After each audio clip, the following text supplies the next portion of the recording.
I want you to imagine for a moment that you are standing in a dusty, sun-drenched valley called Los Nogales.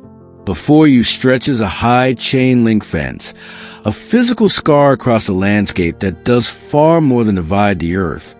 It divides human destiny. If you look to the north, you are in Nogales, Arizona.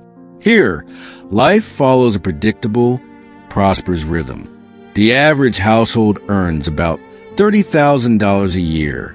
Teenagers are in school, prepares for careers they chose for themselves. When the sun goes down, the streets are lit by a reliable power grid. When someone falls ill, there's a hospital. When a crime is committed, there's a functioning police force and a court system that generally follows the rule of law. Most importantly, the residents here take it for granted that their government is their agent. They vote, they replace mayors who fail them, and they believe that their hard work, their merit, will lead to a better life. Now, I want you to shift your gaze just a few feet to the south, across that same fence, into Nogales, Sonora. The geography is identical. The climate is the same. The ancestors of the people living there are the same, sharing the same food, the same music, and the same deep-rooted culture. Yet, the reality of life here is a world apart. The average income is 1/3 of what it is just steps to the north. Infant mortality is high, and the roads are often in a state of ruin. Starting a business isn't just about having a good idea. It's a gauntlet of bribes, permissions, and the constant fear of expropriation. For decades, democracy was a distant dream, replaced by the corrupt control of the PRI. We have to ask ourselves, why? Why does a single line in the sand determine whether a child will grow up healthy and educated or struggle in a system that seems designed to hold them back? This accident of birth challenges our most cherished beliefs in a pure meritocracy. It suggests that while individual talent matters, there is an invisible structure, a set of rules that dictates the ceiling of our potential. This isn't just a story about two towns in the desert. It is a fundamental question of why this gap exists everywhere in our world.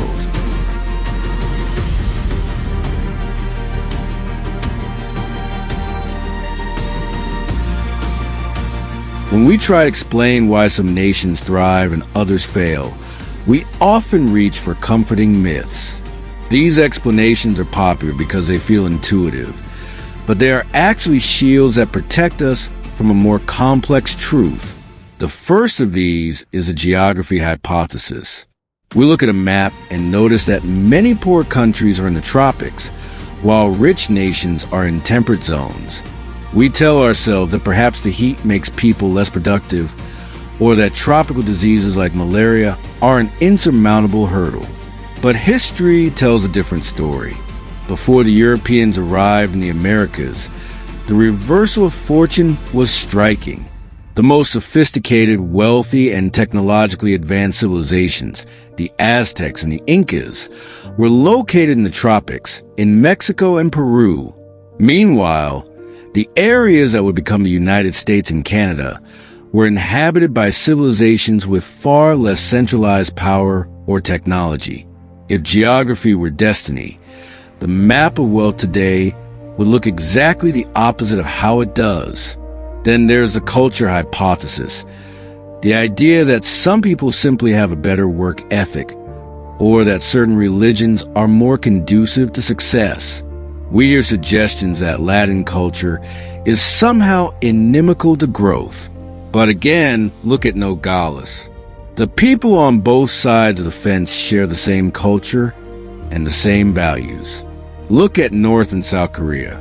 Before they were divided at the 38th parallel, they shared a common history, language, and ethnicity for centuries. Culture didn't change at the border. The rules of the game did. The most subtle myth, however, is the ignorance hypothesis, the idea that leaders just need better advice from economists. But as we see in the history of nations like Egypt under Mubarak or Ghana under Nkrumah, leaders often choose bad economics because it is good politics. They aren't making mistakes. They are making a conscious choice to benefit a narrow elite at the expense of their people.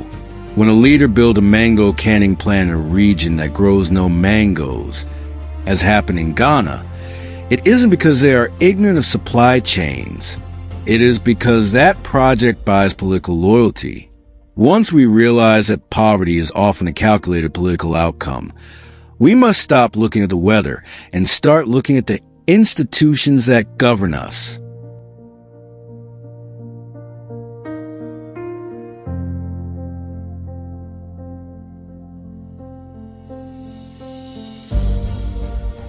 The one big idea that explains the gap between Nogales, Arizona and Nogales, Sonora, or between the United States and the Congo, is a distinction between inclusive and extractive institutions.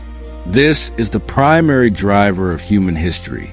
Inclusive economic institutions are those that allow and encourage participation by the great mass of people. They feature secure private property rights, an unbiased legal system, and public services that provide a level playing field. They allow you to choose your career and know that the fruits of your labor won't be seized by the state. Contrast this with extractive institutions, designed to extract wealth from the many to benefit a narrow few. In these systems, property rights are a luxury for the elite, and the law is a tool of discrimination. This isn't just dry political theory. It is a study of human incentives. Look at the 38 parallel.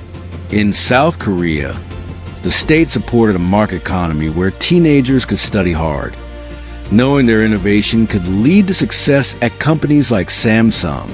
In North Korea, under the Juice system, private property was outlawed and markets were banned. When you remove the incentive to create, human activity withers. This is why, when viewed from a satellite at night, the North is a void of darkness while the South blazes with light. We see the same tension in how people become billionaires. Consider the difference between Bill Gates and Carlos Slim. Bill Gates became the richest man in the world through innovation in an inclusive system. When Microsoft began to look like a monopoly, the U.S. Department of Justice stepped in to clip his wings. Carlos Slim, however, made his fortune in Mexico by acquiring Telmex, a state-owned telecommunications monopoly. He didn't win through a better product. He won through political connections and a system that allowed him to use recursos de amparo, legal petitions, to block competitors. In an inclusive system, you win by building a better mousetrap. In an extractive system, you win by owning the only permit to sell them. This leads us to creative destruction, the engine of long-term wealth where new technologies replace old ones. But the powerful fear this process. To understand why, we must look at the historical strategies of the Spanish and the English. When Hernán Cortés reached the Aztec capital of Tenochtitlan, he didn't try to build a market. He captured the Emperor Moctezuma. The Spanish strategy was to seize the leader, claim his treasure, burning the Quetzal featherhead fans and golden discs into bars, and then set themselves up as a new elite using the encomienda system of forced labor.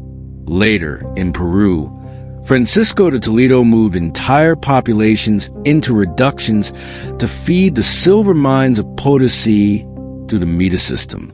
Even today, you can see the shadow of these 16th century rules. The Peruvian province of Acemoglu, which was within the Mita catchment area, remained significantly poorer than the nearby province of Cauca, which was not. Acemoglu's roads are in ruin, and its people live on subsistence, a legacy of extraction that has lasted 500 years. Contrast this with the English experience in Jamestown.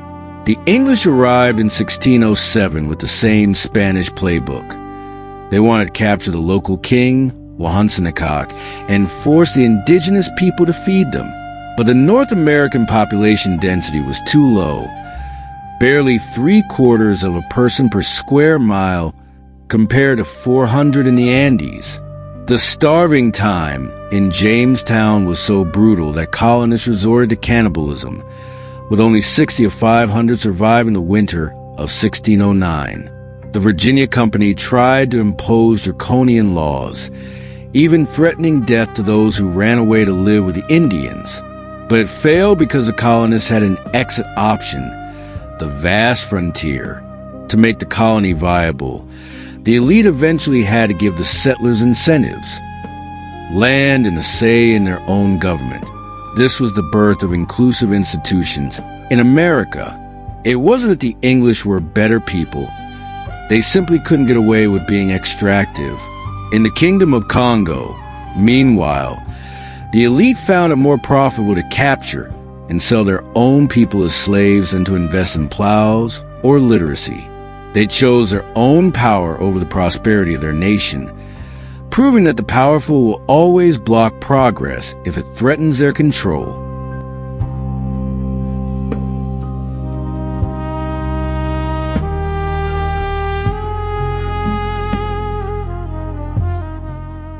History is not a smooth, inevitable march. It is shaped by critical junctures, rare, chaotic moments when the path of a nation can fundamentally shift. Think of these as the forks in the road of time. The most vivid example is the Black Death of 1346, when the plague wiped out half the population of Europe. It created a massive scarcity of labor. In Western Europe, this was a critical juncture that broke the back of the feudal order. Because the peasants were relatively organized, they were able to demand higher wages and more freedom. When the lords tried to pass the statute of laborers to fix wages at pre-plague levels, the peasants resisted, leading to the rise of inclusive labor markets. But look at Eastern Europe. The same plague hit, but the small differences in starting conditions were vital. The lords were a bit better organized, the towns were a bit weaker, and the peasants were less unified. Instead of gaining freedom, the people of Eastern Europe were met with a second serfdom. Lords in places like Mecklenburg increased unpaid labor from a few days a year in 1500 to 3 days a week by 1600. This is institutional drift. Two societies that look similar can reach a critical juncture and react in opposite ways, leading them down paths that diverge for centuries. This creates path dependency, where the virtuous circle of inclusive habits or the vicious circle of extractive environments becomes a self-reinforcing loop.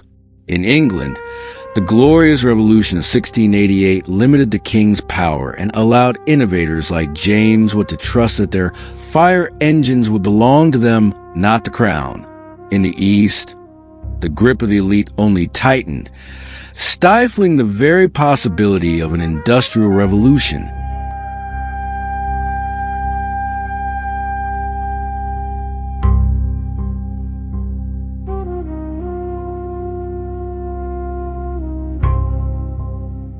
We often think of history as something that happened to other people, but we are living through our own critical junctures right now. Understanding the rules of nations is the prerequisite for exercising agency in one's own life. How does a modern individual navigate a world that is still riddled with extractive structures? We must translate these historical lessons into a personal philosophy of ownership. In an inclusive system, your most valuable asset is your human capital, your education, your skills, and your ability to innovate. Because inclusive markets reward productivity, your focus should be on identifying and inhabiting inclusive environments. These are workplaces or industries that are competitive, transparent, and meritocratic. Conversely, you must learn to recognize extractive environments in your own life.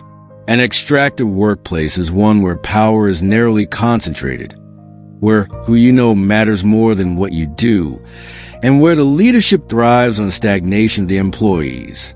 These are environments that fear creative destruction, where your new ideas are seen as threats to the status quo rather than assets to the whole. The bedrock of inclusive institutions is property rights And for modern professional, this means the ownership of your time and your ideas.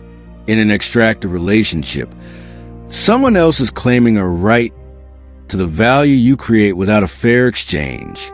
Understanding the invisible rules means recognizing when the game is rigged and having the courage to move towards systems that reward value creation rather than rent-seeking.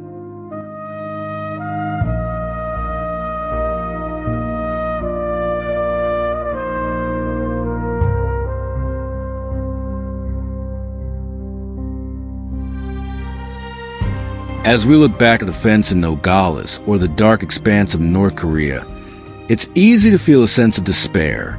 The weight of history is heavy, and the vicious circles of extractive institutions can feel like an unbreakable prison. We remember the two brothers separated by the 38th parallel, Hwang Pyong-won and his brother, one living in a world of cars and health, the other in a world of threadbare, borrowed coats, and the fear that someone is always listening. It feels profoundly unfair because it is, but there is a message of hope hidden in this data. History shows us that while we don't choose the institutions we are born into, they are not immutable. They are man-made, and what man has made, man can change. We have seen the mold broken before. We saw it in Botswana, a country once a poor protectorate that, through the visionary leadership of Suretse Khama, built on indigenous traditions to create the most successful democracy in sub-Saharan Africa. We saw it in the people who filled Tahrir Square in Egypt, demanding the political rights that would allow them to earn their own bread without the shadow of corruption. Understanding these invisible rules is the first step toward freedom. When we stop blaming the weather or culture and start looking at the structures of power, we become smarter. We become calmer. We realize that the path to prosperity is not a get-rich-quick scheme. It is a slow, steady work of building inclusive institutions in our communities, our workplaces, and our nations. Hope is not a blind sentiment. It is a rational response to the fact that history is contingent. Whenever the many have won the right to participate, the world has become richer, healthier, and more free. We don't need a perfect world. We just need a world where the rules are the same for everyone. And that is a goal worth working toward.